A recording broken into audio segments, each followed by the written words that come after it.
Musika, itago niyo na lang ako sa pangalang Barbara. 42 years old. Sabi nila, hindi raw halata ang edad ko. Madalas akong mapagkamalang ate lang ng anak ko kaysa nanay. Hindi ako losya. Inaalagaan ko ang sarili ko hindi dahil may hinahabol pa akong lalaki kundi dahil iyon na lang ang bagay ng kontrolado ko matapos magulo ang buhay ko noon. Maaga akong nagkaanak. Nabuntis ako sa edad na 17. Ang anak ko, Musika, itago na lang natin sa pangalang Kylie. Ngayon ay 25 years old na siya. Ang buong mundo ko. Hindi naging maayos ang relasyon namin ng tatay niya. Musika, iniwan niya kami bago pa mag-1 taon si Kylie. Musika, simula noon, ako na ang tumayong nanay at tatay niya. Musika, hindi naging madali. Nagtrabaho ako kung saan-saan. Musika, sales lady, receptionist, online seller. Kahit promo girl pinasok ko na. Musika, may mga lalaking dumaan din sa buhay ko. Pero wala ni isa ang nagtagal. Kapag nararamdaman kong mas inuuna nila ang sarili kaysa sa anak ko, ako na mismo ang umaalis. Si Kyle priority, Musika, ko lagi. Lumaki siyang parang best friend ko. Sabay kaming kumakain sa labas. Nanonood ng pelikula. Nagkwekwentuhan hanggang madaling araw. Alam niya halos lahat ng tungkol sa akin maliban sa mga bagay na ayokong makita niyang kahinaan ko. Ma, kapag nagka-boyfriend ako, dapat approve mo ha. Biro niya noon habang sabay kami nag-aayos ng buhok sa salamin. Ngumiti, Musika, ako. Depende anak. Mas mahigpit pa ako sa tatay mo. Tumawa lang siya. Hindi ko alam. Balang araw, ako pala ang magiging dahilan kung bakit masisira ang mundo niya. Lumipas sa mga taon, nakapagtapos ng pag-aaral si Kylie, Musika, at agad na nakahanap ng trabaho bilang associate sa isang malaking kumpanya sa Maynila. Doon niya nakilala ang lalaking magpapabago sa lahat. Musika, itago na lang natin sa pangalang Anton. 28 years old. Unang beses ko siyang nakita nang ihatid niya si Kylie sa bahay namin. Matangkad, malinis, manamit, maayos magsalita at may kumpiyansa sa sarili. Good evening po, tita. Musika, magalang yung bati habang inaabot ang kamay ko. Umiti ako. Hindi mo na kailangan magpo, Anton. Mukha ba akong matanda? Musika, namula siya napakamot sa batok. Napansin kong natawa si Kylie. Musika, doon pala may kakaibang pakiramdam na akong hindi maipaliwanag. Musika, hindi yun atraksyon. Hindi pa. Parang may bagay na dapat akong iwasan pero hindi ko alam kung bakit. Musika, mabilis ang lahat. Pagkalipas lang ng 1 taon, nagpropose na si Anton kay Kylie. Umiiyak ako habang sinusukatan siya ng wedding gown. Hindi dahil nalulungkot ako kundi dahil pakiramdam ko matatapos na ang pagiging sentro ko sa buhay ng anak ko. At normal lang iyon. Nanay ako. Kailangan kong matutong bumitaw. Musika, pagkatapos ng kasal, akala ko mamumuhay na akong mag-isa dahil may Musika, pamilya ng anak ko. Pero makalipas lang ang 1 linggo, pinuntahan nila akong mag-asawa. Ma, Musika, sabi ni Kylie habang hawak ang kamay ko. Sumama ka na sa amin, maayokong mag-isa ka dito. Nagulat ako. Ano ka ba anak? Musika, bagong kasal kayo. Huwag niyo na akong isiping dalawa. Ayos lang naman ako dito sa bahay. Musika, mas mapapanatag po kasi si Eli pag alam niyang nasa amin kayo. Musika, sagot ni Anol. Saka pamilya ko na rin po kayo. Umiti siya sa akin, Musika, at doon ko unang napansin. Medyo matagal ang titig niya. Hindi bastos, hindi rin mali. Pero parang masyadong personal. Binaliwala ko yon. Musika, lumipat ako sa kanila sa bahay nila sa Quezon City. Sa una, manormal silang pumasok sa trabaho. Ako ang nag-aasikaso sa bahay. Nagluluto, naglilinis, naghihintay sa kanilang umuwi. Musika, masaya ako. Pakiramdam ko may silbi pa rin ako. Musika, tuwing sabay kaming kumakain, nagkwekwentuhan, nagtatawanan. Pero habang tumatagal, may napapansin akong kakaiba. Kapag nagkukwento ako, masyadong attentive si Anthony. Bell, at kapag nahuhuli kong nakatingin siya, hindi agad siya umiiwas. Musika, isang gabi habang nagluluto ako sa kusina, naramdaman kong may nakatayo sa likod ko. Si Anton, ang bango. Sabi niya, Musika, adobo lang to. Sagot ko habang hindi lumilingon. Hindi yung pagkain. Napahinto ako. Musika, dahan-daan akong humarap. Ngumiti siya. Yung ngiting parang may alam na sikreto. Kinabahan ako nang hindi ko maintindihan. Ano bang sinasabi mo? Musika, pilit kong biro. Umiling siya. Wala po, musika, pero hindi nawala ang tingin niya. Simula noon, naging conscious na ako sa bawat galaw ko, sa suot ko, sa paraan ng pagtawa ko. Hanggang sa isang araw, dumating ang pagkakataong nagbago ang lahat. May seminar si Kylie sa Cebu. 3 araw siyang mawawala. Excited pa siyang nag-impake habang ako tahimik lang. Ma, kaya muna ni Anton dito ha. Musika, sabi niya, baka magutom yon. Hindi marunong magluto. Musika, tumawa ako. Hindi ko alam. Yun pala ang simula ng kasalanan ko. Sa unang gabi, nawala si Kylie. Tahimik ang bahay. Magkaiba kami ng ginagawa. Ako nanonood ng ngeye. Siya naman, musika, nasa dining table. Nagla-laptop. Pagkatapos ng pinapanood ko, Belle, tumayo ako para pumunta ng kusina at magtimpla ng kape. Musika, Antoy, gusto mo din ba ng kape? Ah, sige po. Salamat po. Belle, lumapit ako sa kanya para ihatid ang kape niya. Musika, hindi ko alam bakit bigla akong nagtanong. Musika, kamusta ang pagiging mag-asawa niyo ng anak ko? Napatingin siya sa akin. Okay naman po. Masaya naman. At doon umupo ako sa tapat niya para makipagkwentuhan. Sa unang pagkakataon, doon, musika, kami nagkausap ng matagal hanggang sa napunta kung saan-saan ang usapan namin. Musika, hindi ko alam kung anong eksaktong oras. Nagsimulang magbago ang lahat hanggang sa nagbago ang timpla ng paligid. Musika, pwede ba akong maging honest? Sabi niya, napakunot ang noo ko. Musika, depende kung ano yan. Bahagya siyang ngumiti. Napansin mo ba na mas madali akong makipag-usap sao kapag wala si Kylie? Musika, parang may kumurot sa dibdib ko. Anol, asawa mo siya.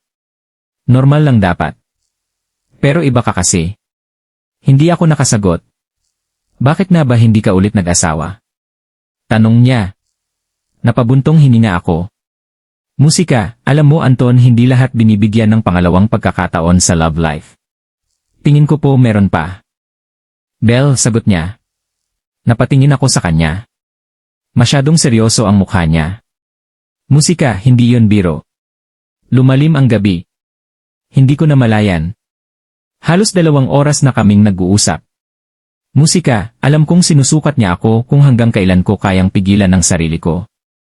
Anol, matulog na tayo. Anong oras na? Musika, akmang tatayo na sana ako pero pinigilan niya ako. Musika, alam mo ba? Belle, siguro kung nauna lang kitang nakilala, musika, ikaw ang magugustuhan ko. Anto, ano ba? Huwag ka ngang magbiro ng ganyan. Musika, lumayo ako ng kaunti at tuluyan na akong tumayo. Kakalimutan ko ang mga sinabi mo ngayon, Ann. Ayokong masira ang pagsasama niyo ni Kylie. Hindi ako nakatulog ng maayos nung gabing iyon. Paulit-ulit, musika, sa isip ko ang mga sinabi niya. Pinagalitan ko ang sarili ko. Ano ka ba, Barbara? Asawa siya ng anak mo. Tumigil ka sa mga iniisip mo. Musika, kaya kinabukasan, umiwas ako. Hindi ko siya kinakausap ng matagal. Hindi ko siya tinitignan sa mata. Ginawa kong normal ang lahat. Musika, pero siya lalo siyang naging komportable. Musika, hapon ng 2 araw na wala si Kylie. Naglalaba ako sa laundry area nang maramdaman ko ulit na may taong nakatayo sa likod ko. Hindi ko na kailangan lumingon. Alam kong siya yon. Musika, magpahinga ka muna dyan, hindi naman ako pagod. Musika, sagot ko habang pinipiga ang mga damit. Lumapit siya ng masyadong malapit. Hindi ka ba nalulungkot mag-isa? Tanong niya. Bakit naman ako malulungkot? Andito ka naman. Musika, hindi ko alam kung tama ba na yun ang sinagot ko. Bago pa ako makagalaw, inabot niya ang isang hibla ng buhok ko at inayos sa likod ng tenga ko. Napasinghap ako. Anol, babal pero mahina. Barbara, bulong niya.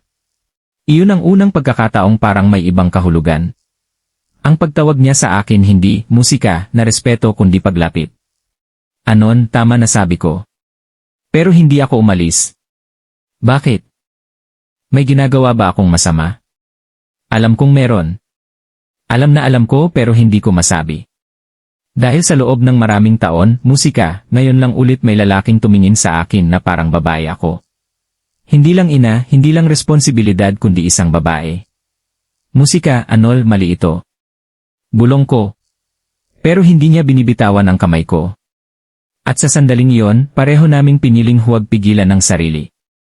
Doon ko unang nilaba ang tiwalang ibinigay sa akin ng sarili kong anak sa kwarto ko na ganap ang hindi ko dapat hinayaang mangyari. May 5 taon na din nung huling nagka-boyfriend ako at 5 taon na din, musika, ang nakakalipas simula nang wala ng lalaking humahablos. At nagpaparamdam sa akin na babae pa din ako. Bel, alam kong mali, alam kong hindi dapat. Musika, hindi ito simpleng pagkakamali dahil alam namin sa sarili namin ang ginagawa namin nung oras na yon. Doon ko nadama na swerte ang anak ko sa kanya, musika, at hindi ko akakalain na mararanasan ko din yon. Hindi ko na ikukwento ang buong detalye.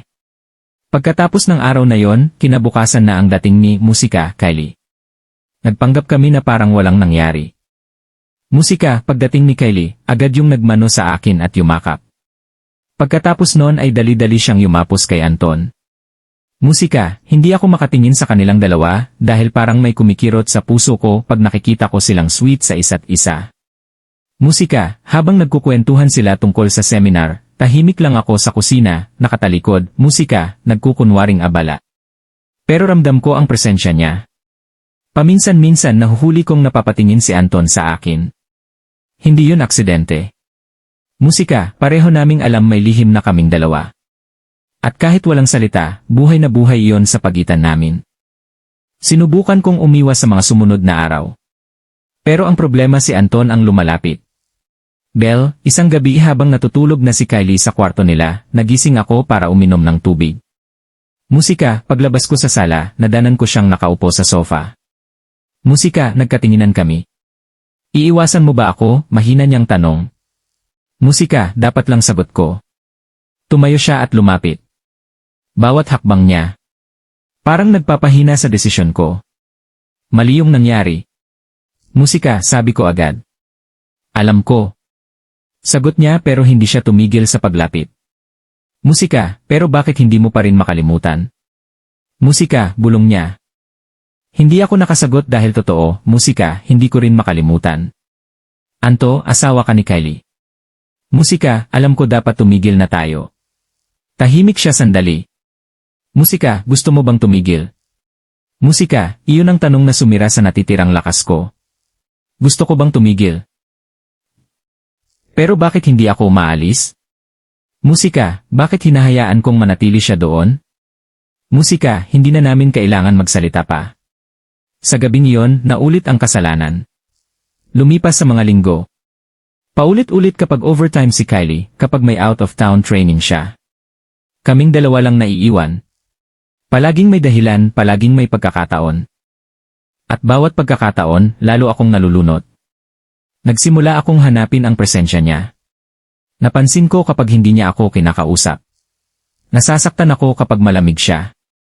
Isang gabi habang naghahain ako ng hapunan, Bel, napansin ni Ili ang katahimikan ko. Ba, musika, kaway ka lang. Natiin ako sa kanya. Musika, pagod lang, anak, sagot ko. Ngumiti siya. Alam mo maswerte ko, musika, sayo. Kahit may asawa na ako nandito ka pa rin. Bel, parang may humigpit sa lalamunan ko.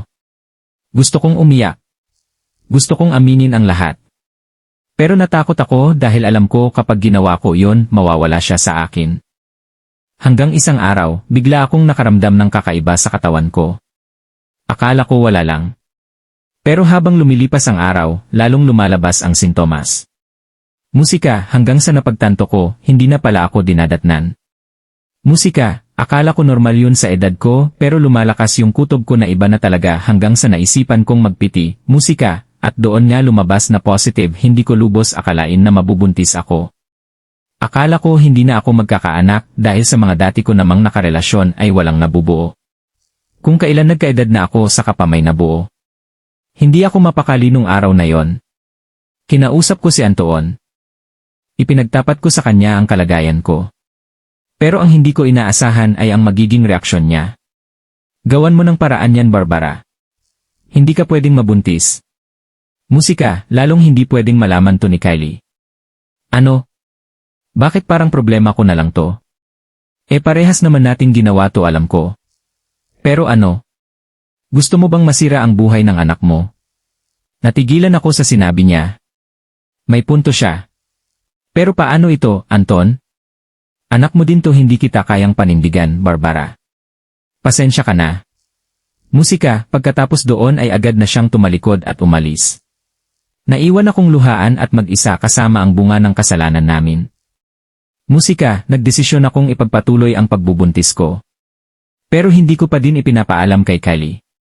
Makalipas lang ang 1 linggo, ibinalita din sa akin ng anak ko na buntis na siya. Masayang-masaya siya habang sinasabi niya yon sa akin, habang ako durog na durog dahil ngayon parehas na kaming buntis at iisa ang ama ng mga ipinagbubuntis namin. Ma, dito ka lang sa tabi ko ha. Musika, gabayan mo ako sa pagbubuntis ko. Naiyak ako sa sinabi niya. Huwag kang mag-alala, anak. Musika, andito na ako. Hindi kita pababayaan. Hindi ko kayang sirain ang buhay niya kaya inilihim ko ang lahat sa kanya.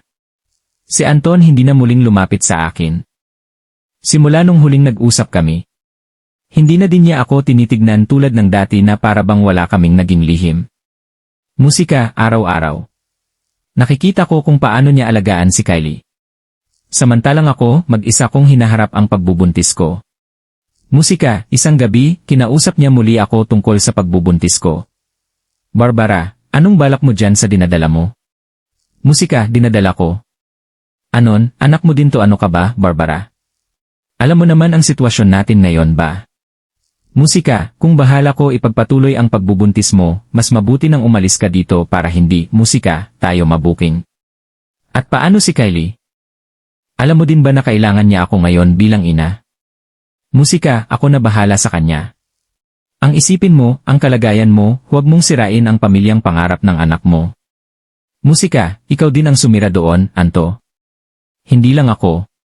Kaya nga tinatama ko, di ba? Kaya nga nakikiusap ako sa'yo. Kung mahal mo ang anak mo, gawin mo to para sa kanya. Musika, hindi na niya ako inantay magsalita. Tumalikod na siya at umalis ni hindi man lang niya kinamusta ang kalagayan ko. Pinag-isipan kong mabuti ang lahat. Sabi ko sa sarili ko, tapusin ko lang ang first trimester ni Kylie. Aalis na ako sa bahay nila. Palihim din akong mag-isang nagpapa-check up. Kaya naman may mga iniinom din akong vitamins habang si Kylie masaya sa pagbubuntis niya. Ako mag-isang gumagawa ng paraan para hindi mabuko. Doble-doble ang ingat ko para hindi siya maghinala. Pero isang araw sa inaasahang pagkakataon, natuklasan niya ang pagbubuntis ko. Musika, hindi ko alam na pumasok siya sa kwarto ko. Nasa kusina ako noon. Musika, pagpasok niya, nahulog yung bag ko. At doon nakita niya yung mga gamot na buntis parehas ng iniinom niya. Musika, ma. Dali-dali akong lumapit sa kanya nang marinig kong galing sa kwarto ko ang boses niya. Pagpasok ko, musika, nakita ko ang hawak niya. Ma, ano to? Sabay pakita ng mga gamot ko na galing sa bag. Musika, ma, bakit may ganito ka? Nagtatakang tanong niya. Sabay tumingin siya sa katawan ko na unti-unti nang nagkakalaman pero hindi pa gaano kahalata dahil sa mga maluluwag kong shirt. Anak, musika, ma, buntis ka ba? Natigilan ako. Hindi ako makasagot. Musika, ma, buntis ka ba? Ma, sumagot ka. Bakit may ganito ka? Di pang buntis to ba? Alam mo naman na ganito rin yung iniinom ko. Hindi pa